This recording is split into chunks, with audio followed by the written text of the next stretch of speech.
Welcome to the Slop Farm. Enjoy the video. You begin by confirming the operating system and that you have admin rights. This lets you change system settings without interruption. Once done, open Settings and go straight to Accessibility or Ease of Access. That's where Sticky Keys lives. You'll also check whether the notification comes from system settings or a third-party utility, because the fix differs.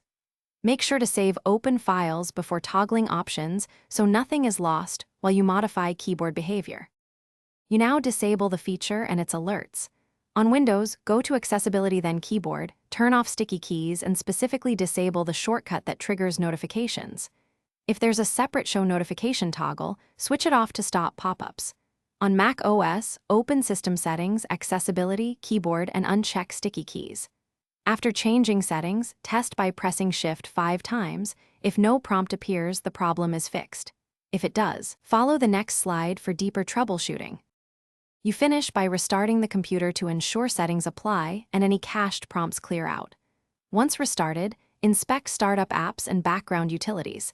Disable third-party keyboard managers that may re-enable sticky keys. If the notification persists, create a new user profile to see if it's a per-account setting conflict. One key troubleshooting tip: boot into safe mode. If the prompt disappears there, a startup app is the culprit, so disable suspected apps one at a time until the notifications. Thanks for watching. Consider subscribing if we helped you today.